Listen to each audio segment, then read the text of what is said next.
So, Wade had 0 presentations, but I had 2.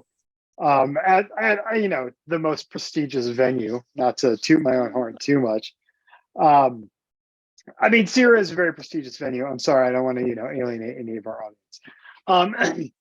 The other talk I had to give, I was lucky enough to give it with Masha Sadova, the co-founder and president of Elevate Security, on employees in the new perimeter, how pandemic shaped workforce risk. And this talk was really about some of the work we had done with Elevate that I'm sure everybody in the webinar is familiar with, about the size and shape of workforce risk and high-risk users and where to find them. But it also included some new, never-before-seen research, which was largely included because we put it in the abstract of the RSA talk, and then the talk got accepted, and so we had to do said research.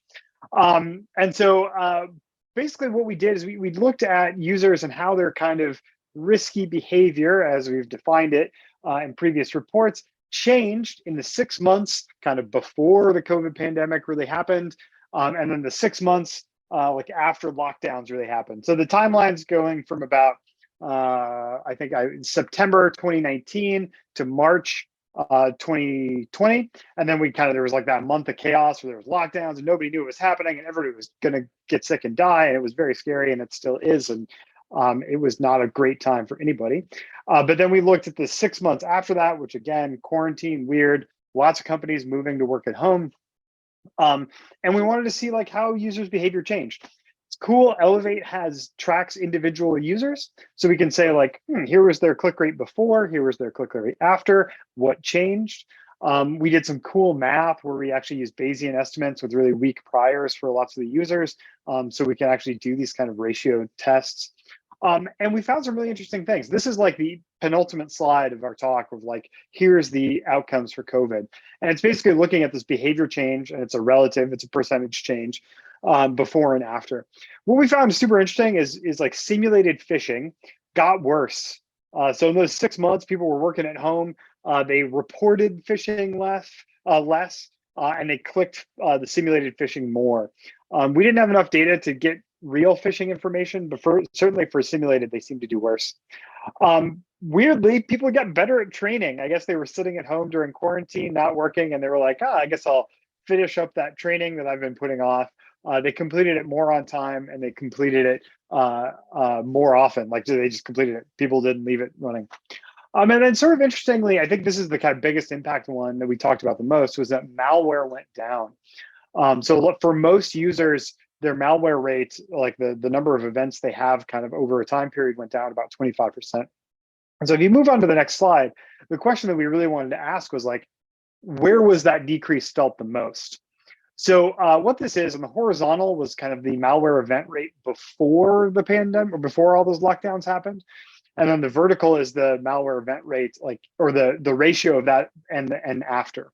So if we were seeing something that was like regression to the mean, if I was going to be a statistician, we'd see about the same amount of stuff like above and below the line. So like high users would kind of go down, low users would kind of go up, and there would kind of be regression to the mean. But we don't actually see that here. For the most part, the kind of low risk users, those down around 0.1 on the left, that big red blob, they stayed about the same. Some had like higher rates, jumped up. But for the most part, it's like those really high risk users had a lot fewer events. We don't know, maybe working from home was safer for these people. Maybe like there were other controls in place.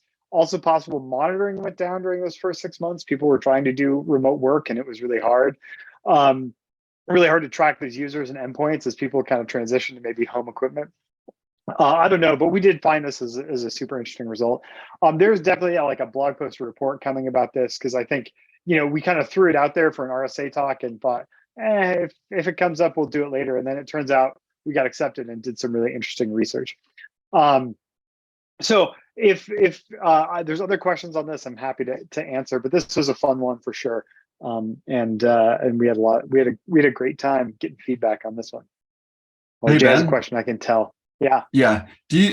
Have you looked since this and looked at people returning to work at all? Did things return to normal?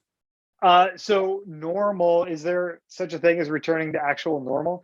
So things like simulated phishing seems to have kind of gone back down. There was this big spike in that 6 months, but it seems to kind of have gone more normal since then.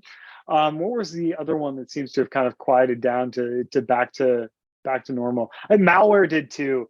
So we're kind of back at those rates that we were pre-pandemic, although all of these things are super noisy, right? They're all over the place. They're contingent a lot on what users are tracked, and people leave companies and join companies. Companies join and leave the Elevate service, and so come back and forth, and so it's hard to track. The nice thing about this is because we have that kind of compressed time period, we could track it before and after and do